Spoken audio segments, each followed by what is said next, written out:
नमस्कार, मी शिर्डी इथून पत्रकार सतीश वायजापूरकर बोलतो आहे. टक्के टोलपेमध्ये आपलं स्वागत आहे. एक श्रीमंत देवस्थान असा लौकिक असलेल्या साईबाबांच्या शिर्डीतील साई संस्थांच्या कर्मचाऱ्यांच्या पतपेढीची निवडणुकीचा निकाल सध्या राज्यभर गाजतो आहे. या साई संस्थान कर्मचाऱ्यांच्या सोसायटीच्या निवडणुकीत विठ्ठल पवार नामक एका सामान्य कामगारांनी कमाल केली, धमाल उडून दिली. त्याने महसूल मंत्री राधाकृष्ण विखे पाटील यांचे समर्थक असलेले या संस्थेचे आजी आणि माजी अशा 2 अध्यक्षांच्या पॅनलचा धुव्वा उडवला. कोविड काळात हे विठ्ठलराव पवार साई संस्थांच्या प्रशासनाला, अधिकाऱ्यांना सांगत होते की कोविडशी लढणारे साई संस्थांचे जे कर्मचारी आहेत, कोविडशी संघर्ष करणारे जे साई संस्थांचे कर्मचारी आहेत, त्यांना मास्क द्या. ते जर आजारी पडले तर त्यांच्यासाठी साई संस्थांच्या रुग्णालयात काही बेड रिझर्व ठेवा. त्यांच्या वैद्यकीय खर्चाची काहीतरी तरतूद करा. हे प्राणपणाला लावून लढतायत. यात कंत्राटी आहेत, 598 मधले आहेत, काही कायम आहेत, काही आउटसोर्सिंगचे कामगार आहेत. त्यांना काहीतरी संरक्षण द्या. कानामागून आला आणि तिखट झाला, तू तुझं काम केलं पाहिजे, हा कोण आला विठ्ठल पवार आम्हाला सांगणारा, या भावनेतून त्यांना साई संस्थान प्रशासनाने एक अनोखी शिक्षा सुनावली. त्यांना झाडूवालं करण्यात आलं. ग्रॅज्युएट विठ्ठलराव पवार हे हाती झाडू घेऊन साई मंदिराचा परिसर झाडू लागले. त्याचे फोटो साई संस्थांच्या कर्मचाऱ्यांच्या खातेप्रमुखांच्या डीपीवर, कधी त्यांच्या व्हॉट्सअप ग्रुपवर झळकू लागले. त्यांना अपमानित करण्यात आलं. त्यांनी एकट्यांनी ती शिक्षा भोगली. हा शिक्षा भोगण्याचा काळ, हा संघर्षाचा काळ, ते जायंट किलर. काल अंगावर गुलाल. एका बाजूला विवेक भैया कोले, जे की आता माजी महसूल मंत्री बाळासाहेब थोरात यांच्या सहकार्यांनी विखे पाटलांच्या विरोधात संघर्ष करत आहेत. ते विवेक भैया कोले एका बाजूला, संगमनेरचे सुरेश थोरात दुसऱ्या बाजूला, इकडे सचिन कोते, तिकडे सचिन चौगुले, पलीकडे सुरेश आरणे, इकडे संजय शिंदे, ही सगळी मंडळी डॉक्टर एकनाथ गोनकर यांच्यासह. ही गर्दी बघितली, तो जल्लोष कामगारांचा सुरू होता. आणि नेते हे ज्यावेळेस त्यांच्या कौतुक करत होते, त्यावेळेस मला एकटे झाडू मारणारे, एकटेच साई संस्थांचं परिसर, साई मंदिराचा परिसर स्वच्छ करणारे विठ्ठलराव, एकटे संघर्ष करणारे विठ्ठलराव माझ्या डोळ्यासमोर उभे राहिले. आणि एक गाणं मला आठवलं, विठ्ठल माझा माझा माझा माझा माझा. म्हणजे तो एकटा संघर्ष. आणि इथेच म्हणत होते विठ्ठलराव आमचे जायंट किलर आहेत. असो, राजकारण आहे, राजकारणाच्या पद्धतीने चालणार. पण कामगारांनी मात्र विठ्ठलरावांची झाडू मारण्याची शिक्षा, तो संघर्ष, तो एकटेपणा बघितला होता. मग कालच्या भाषणामध्ये विठ्ठलरावांनी एक वाक्य उच्चारलं, मी या संघर्षात कोलमडून पडलो होतो, कामगारांच्या साथीमुळे सावरलो.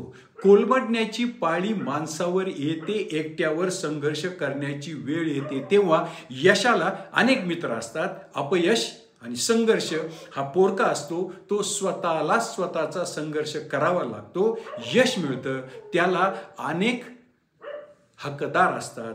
तीच गर्दी काल त्यांच्या भोवती बघायला मिळाली. असो, तो आजचा आपला विषय नाही. परंतु गेल्या 6 वर्षात विठ्ठलरावांनी कामगारांच्या हिताची भूमिका घेऊन या सोसायटीत जो प्रामाणिक संघर्ष केला, त्याचं फलित म्हणून 150 कोटी रुपयांची वार्षिक उलाढाल, 4-5 कोटी रुपयांचा नफा, 200 कर्मचारी, आणि हो, अवघ्या एका दिवसात 15 लाख रुपयाचं कर्ज, कुठलीही जामीन न देता, कुठलीही मालमत्ता तारण न देता देण्याची क्षमता असलेल्या या सोसायटीच्या चाव्या या 1600 कायम कर्मचाऱ्यांनी विठ्ठल पवार नामक एका सामान्य कर्मचाऱ्याच्या हाती सोपवण्याचा चमत्कार घडवला. आणि एका संघर्षशील प्रामाणिक कामगार नेत्याचा उदय झाला. किती प्रभाव पडला? राजकारण आपण बाजूला ठेवू. प्रभाव असा पडला, 598 कर्मचाऱ्यांची भळभळती जखम वाहते आहे. 1500 कर्मचारी वेटिंगला आहेत. 1600 कर्मचाऱ्यांच्या आकृती बंदापासूनचे प्रश्न आहेत. अनेक वर्षांचं बिजड गोंगडं पडलं आहे. 3000 कामगारांमधली अस्वस्थता, ह्या अस्वस्थतेचं सावट ह्या निवडणुकीवर पडलं होतं. त्याला विठ्ठलरावांच्या संघर्षांची जोड होती म्हणून ते जॉईंट किलर ठरले. आता निकाल जाहीर होताच मी जसं मगाशी सांगितलं, ही सगळी नेते मंडळी आली आणि त्यांनी नेहमीप्रमाणे सांगितलं की गणेश पाठोपाठ या सोसायटीच्या निवडणुकीमध्ये आम्ही विखे समर्थकांचं पॅनल पराभूत केलं, दहशतीचं झाकण उघडलं, दडपशाहीचा हा पराभव झाला, भ्रष्टाचाराचा हा पराभव झाला. सोशल मीडियावर थोरात साहेब म्हणजे माजी महसूल मंत्री बाळासाहेब थोरात साहेब आणि विवेक भैया कोल्हे यांचे पोस्टर आणि या निवडणुकीत आम्ही कसा विजय मिळवला असे सोशल मीडियावर फिरायला लागले, जागोजागी फ्लेक्स लागले. पण अंगावर गुलाल घेतल्यावर विठ्ठलराव काय म्हणाले? ते म्हणाले, मी कामगार हाच माझा पक्ष. नीट ऐका, विठ्ठलराव म्हणाले, कामगार हाच माझा पक्ष.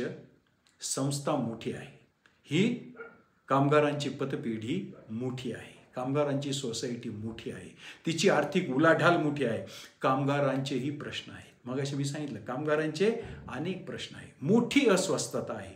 3000 कामगार म्हणजे 15,000 मतावर प्रभाव टाकणारी ही निवडणूक होती. या निवडणुकीत कामगारांचे प्रश्न प्रामुख्याने ऐरणीवर आले. आता बघा, जसे कामगारांचे प्रश्न ऐरणीवर आले तसं शिर्डी कल्चर, आम्ही शिर्डीतले आहोत, या संस्थेवर आमचं वर्चस्व असले पाहिजे ही भावना असणारा एक वर्ग आणि आम्ही बाहेरचे आहोत ही मंडळी म्हणजे शिर्डीतली नेते मंडळी आमच्याकडे मतासाठी येतात, गोड गोड बोलतात, जिभेवर खडीसाखर ठेवतात. मात्र पंचक्रोशीतल्या कामगारांना, पंचक्रोशीतल्या समाज घटकांना काही देण्याची वेळ आली की हात आखडता घेतात. यांचा पॅटर्न वेगळा, आपलं अस्तित्व वेगळं आहे. यातून निर्माण झालेल्या दुजाभावाचा प्रभाव या निवडणुकीवर पडला. दुसरं, व्हाईट कॉलर प्रशासनातली मंडळी जी की कधी काळी या संस्थेमध्ये सत्तेत होती, चेहरा म्हणून होती, ती या निवडणुकीपासून तटस्थ होती. त्यांनाही जे चाललं ते काही पटेना. मी मागच्या व्हिडिओमध्ये काय होणार याची चुणूक दाखवून दिली होती, त्याप्रमाणेच घडलं आणि ही मतं मोठ्या प्रमाणावर विठ्ठलरावांकडे झुकली. मतदान किती व्हावं? 1600 मतं, 1200 मतं एकट्या विठ्ठलरावांना पडले, 75%हून अधिक मतं. पॅनलची मतं किती? 50%. बऱ्याच उमेदवारांना 50%हून अधिक मतं पडली. याचा अर्थ असा, उरलेले विखे समर्थक जे 2 पॅनल आहे त्यांच्या मतांची जरी बेरीज केली दोघांच्याही, तरी काही उमेदवारांना या बेरजेपेक्षाही अधिक मतं पडले. अर्थ स्पष्ट आहे, निवडणूक एकतर्फी झाली. ती का झाली याचं विश्लेषण आपण केलं. आपण आलो होतो अंगावर गुलाल घेतलेले विठ्ठलराव काय म्हणाले. विठ्ठलराव म्हणाले, कामगार हाच माझा पक्ष आहे, संस्था मोठी आहे, प्रश्न कामगारांचे आहेत, ते सोडवायचे आहेत. त्यासाठी स्थानिक लोकप्रतिनिधींचे आपण सहकार्य घेणार आहोत. स्थानिक लोकप्रतिनिधी म्हणजे महसूल मंत्री राधाकृष्ण विखे पाटील यांचे आपण सहकार्य घेणार आहोत. हे स्पष्टपणे विठ्ठलराव पवारांनी सांगितलं. त्यांच्या दृष्टीने राजकारणापेक्षा, गटातटापेक्षा संस्था महत्त्वाची आहे, कामगारांचे प्रश्न सोडवणं महत्त्वाचं आहे. म्हणून त्यांनी सांगितलं, अदृश्य शक्तीने मला मदत केली. आता ही अदृश्य शक्ती म्हणजे कदाचित विवेक भैया कोल्हे, डॉक्टर एकनाथ गोंदकर, माजी महसूल मंत्री बाळासाहेब थोरात हे असणार आहेत. त्यांनी मदत केलीच असेल. ज्या वेळेस आपण लढाईला उतरतो मिळेल ती मदत घ्यायची असते, पण लढाई जिंकल्यानंतर लढाई कशासाठी जिंकलो आहोत हे विठ्ठलरावांनी स्पष्टपणे सांगितलं. माझा पक्ष माझा पक्ष हा कामगार हा आहे, म्हणजेच कामगार हा माझा पक्ष आहे. त्यांच्या प्रश्नाच्या सोडवणुकीसाठी आणि संस्थेच्या हितासाठी मी लोकप्रतिनिधी महसूल मंत्री राधाकृष्ण विखे पाटील यांचं सहकार्य घेणार आहे. आता बघा, हे असं का म्हटलं जातं? जर तुम्हाला एवढी मोठी, छोटी असो मोठी असो, संस्था चालवायची असेल तर त्या लोकप्रतिनिधी कोण आहेत? म्हणजे तिथे विखे पाटील आहेत की विठ्ठल पवार आहेत की डॉक्टर गोंदकर आहेत की आणखीन कुणी आहे, हा भाग गौण. पण लोकप्रतिनिधींचं सहकार्य असल्याशिवाय, साई संस्थांचं सहकार्य असल्याशिवाय संस्था व्यवस्थित चालू शकणार नाही याचं भान विठ्ठलरावांना आहे. त्यांच्याबरोबर आज मी अर्धा तास सविस्तर चर्चा केली, त्यांचे विचार ऐकून घेतले, त्यावर आधारित मी हे विश्लेषण करतो आहे. हे माझ्या मनाचा यातला एकही शब्द मी सांगत नाही. पुन्हा एकदा सांगतो, जे विठ्ठलराव बोलले ते मी आपल्या प्रेक्षकांना सांगतो आहे. त्यांनी असं सांगितलं की ते पुन्हा पुन्हा सांगत होते, कामगार हाच माझा पक्ष आणि विखे पाटलांचं मी सहकार्य घेणार आहे. आता याची पार्श्वभूमी तुम्हाला सांगतो. डॉक्टर सुरेश हावरे अध्यक्ष असताना त्यांनी असं त्यांच्या मनात एक संकल्पना आली. त्यांनी असा एक ठराव केला की या एवढ्या मोठ्या आर्थिकदृष्ट्या सक्षम असलेली ही संस्था भाविकांना विविध सेवा सुविधा पुरवते सशुल्क. त्यातून या संस्थेला फार मोठं उत्पन्न मिळतं. उत्पन्न इतकं तगडं आहे की एकाच दिवसात कुठलंही तारण न घेताना, मगाशी मी सांगितल्याप्रमाणे, त्यांच्या सभासदाला एका दिवसात 15 लाख रुपयाचं कर्ज ही संस्था देऊ शकते. कारण उत्पन्न हक्काचं आहे. या हक्काच्या उत्पन्नावर डॉक्टर सुरेश हावरेंचं मत असं होतं, हे जे वेगवेगळे सशुल्क सेवा देते ही संस्था, त्याऐवजी हे काम एखाद्या स्वयंसेवी संस्थेला द्यायचं, असा ठराव त्यांनी केला. त्याच्या मागे सुद्धा त्यांची भावना कदाचित चांगली असेल, पण तसं झालं असतं या सोसायटीचा उत्पन्नाचा स्रोत आर्थिक कणा वीक झाला असता, खिळखिळा झाला असता. दुसरा असाच एक ठराव किंवा असंच एक तातडीने निर्णय घेण्यात आला की साई संस्थांनी या सेवा संस्थेला किंवा या सोसायटीला कर्ज वसुलीचं हमीपत्र का द्यायचं, काही देण्याची गरज नाही, असा ठराव एका अधिकाऱ्यांनी केला. हे 2 ठराव जर अंमलात आले असते, या संस्थेचं अस्तित्व धोक्यात आलं असतं. आजही आता जे फुलं सुरू करायचे आहेत, हार सुरू करायचे आहेत, त्यालाही अनेक पदर आहेत, होतील न होतील मला माहीत नाही, पण ते सुद्धा सोसायटी थ्रू जायचे आहेत, असेही काही निर्णय आहेत. या बाबतीत महसूल मंत्री राधाकृष्ण विखे पाटलांनी या संस्थेच्या विरोधात जाणारे दोन्ही निर्णय मागे घ्यायला लावले. संस्था बचावली. त्यामुळे कुणीही असो, आज तिथे विखे पाटील आहेत, पण समजा या संस्थेवर एखादे मंत्री अध्यक्ष झाले, आणखीन कुणी सरकार दरबारी वजन असलेलं मंडळी इथं आली, तर त्यांच्याच आधाराने असे निर्णय फिरवले जाऊ शकतात. म्हणून विठ्ठलरावांनी भूमिका अशी घेतली की माझा पक्ष कामगार, म्हणजे कामगार हाच माझा पक्ष आहे, मी विखे पाटलांचं सहकार्य घेणार आहे. त्याला ही पार्श्वभूमी आहे. मग आजच्या भागाचं जे आपलं शीर्षक आहे की विठ्ठलराव नेमके कुणाचे, राजकारण्यांचे की कामगारांचे?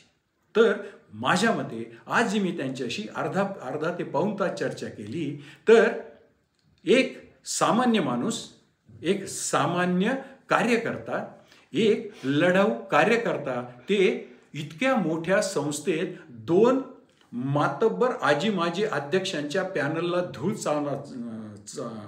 धूळ चारणारा जायंट किलर, आणि आता त्या संस्थेचा संभाव्य अध्यक्ष, एका नव्या कामगार नेत्याचा उदय त्यांच्या रूपाने झाला आहे. तर असे विठ्ठल पवार हे राजकीय नेत्यांचे की कामगारांचे? तर विठ्ठलराव पवार हे कामगारांचे, आणि कामगारांचे होण्यासाठी मदत करील त्या राजकीय नेत्यांचे. म्हणून विठ्ठलराव नेमके यांचे की विठ्ठलराव नेमके त्यांचे, यावर चर्चा करण्यापेक्षा कामगारांमध्ये असंतोष धगधगतो आहे, कामगारांचे अनेक प्रश्न आहे, हे या निमित्तानं, या निवडणुकीच्या निमित्ताने समोर आलं.